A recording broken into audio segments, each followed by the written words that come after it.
André Adoul, Dieu et mes sous. Quatrième partie, sujet divers. Chapitre 25. Content de son état. Que votre conduite ne soit pas inspirée par l'amour de l'argent. Contentez-vous de vos biens actuels. Hébreux 13, verset 5.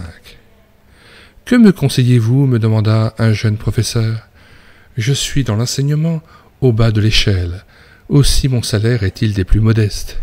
Avec nos 2 enfants, nous avons de la peine à joindre les 2 bouts.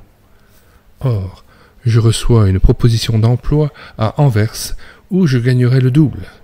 Elle me tente. Qu'en pensez-vous? Mon ami, lui dis-je, pour vous donner une meilleure réponse, il me faudrait un supplément d'information. Puis-je vous poser une question indiscrète? Posez-la toujours. Je ne suis pas curieux, mais combien gagnez-vous par mois? Pour vous rassurer, je vous préciserai de mon côté le montant de mon salaire. Le jeune homme hésita, puis me cita un chiffre. Comme promis, je lui indiquai le mien. Alors il me regarda un instant comme s'il avait mal entendu, puis brusquement il s'exclama. « J'ai compris. » Quelques mois plus tard, je le rencontrai à l'issue d'un culte et lui dis ma surprise. « Vous, ici, vous n'êtes donc pas à Anvers ?»« Non, mais après notre conversation, j'ai vu clairement ma situation. Je n'ai pas changé d'emploi et reçois donc toujours le même salaire.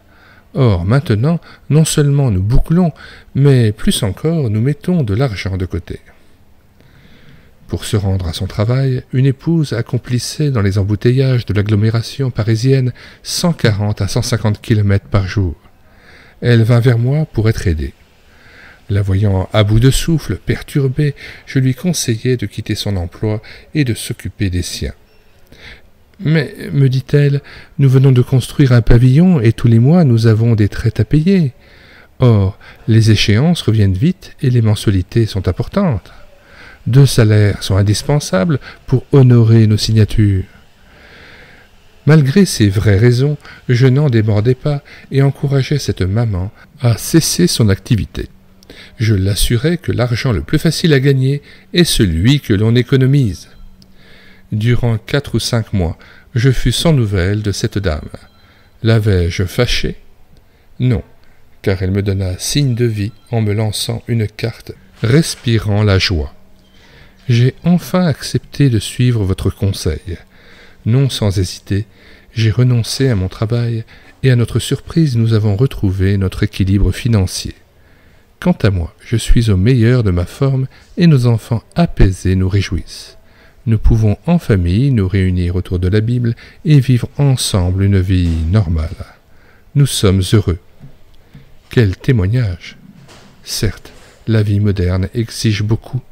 Les besoins sont variés, immenses, et les occasions de dépenser quasiment illimitées.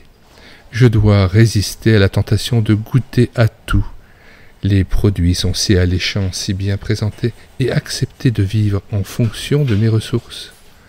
Ceci étant dit, je puis légitimement chercher à occuper une situation plus lucrative, si j'en ai les compétences, afin d'élever le niveau de vie du foyer, si cela s'impose, mais surtout dans le but de semer plus abondamment, selon 2 Corinthiens 9,6, pourvu que ce motif ne cache pas la soif de s'enrichir.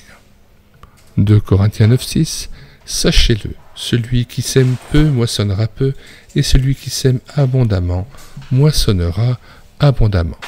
Retour au texte. Quand l'apôtre Paul écrit du fond de sa prison à Rome, j'ai appris à me contenter de l'état où je me trouve, insistant sur le « réjouissez-vous » Philippiens 4, versets 11 et 4. Sa situation n'est guère enviable. Pourtant, il ne se plaint nullement.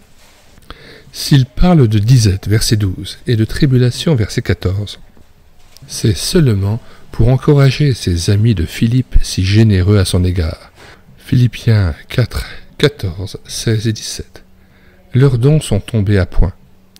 Outre sa situation précaire, l'apôtre est dans les chaînes, devant une alternative inquiétante, la mort violente ou l'acquittement. Son sort va se jouer bientôt.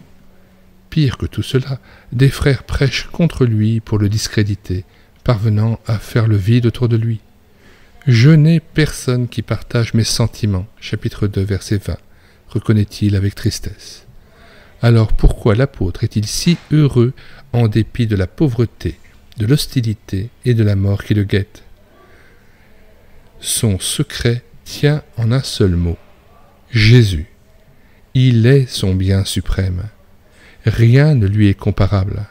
Tout le reste, argent, confort, honneur, n'est que de la boue, chapitre 3, verset 8.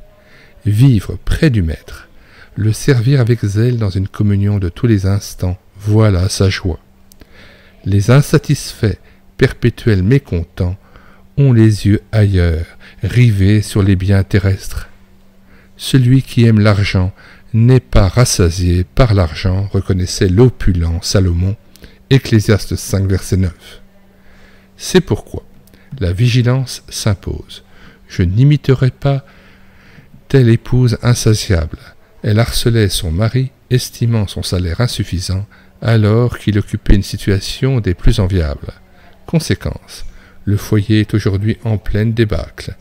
Non, je veux cesser de donner aux riches la valeur qu'elles n'ont pas et être déterminé à apprendre à me contenter de l'état où je me trouve. Et voici quelques paroles de la Bible qu'il vaut la peine de méditer. C'est une grande source de gain que la piété si l'on se contente de ce que l'on a. 1 Timothée 6, 6. Ceux qui veulent s'enrichir tombent dans la tentation, dans le piège et dans une foule de désirs insensés et pernicieux qui plongent les hommes dans la ruine et la perdition. 1 Timothée 6, 9. C'est la bénédiction de l'Éternel qui enrichit et il n'y ajoute aucun chagrin. Proverbe 10, verset 22. Le cœur content est un festin perpétuel. Proverbe 15, verset 15. Mieux vaut peu avec la crainte de l'Éternel qu'un grand trésor avec le désordre. Proverbe 15, verset 16. Celui qui aime l'argent n'est pas rassasié par l'argent. Ecclésiaste 5, verset 9. Question 1. Suis-je insatiable et mécontent en considérant mon modeste salaire? 2. Le Christ est-il votre trésor? Êtes-vous préoccupé par-dessus tout de vivre près de lui dans une vraie communion? Béni soit Jésus qui a remis ma dette et payé un si grand prix pour que je sois l'héritier de sa gloire. Je veux être reconnaissant de ce que je possède et bénir plutôt le Seigneur. Il a pourvu à mes besoins avec fidélité.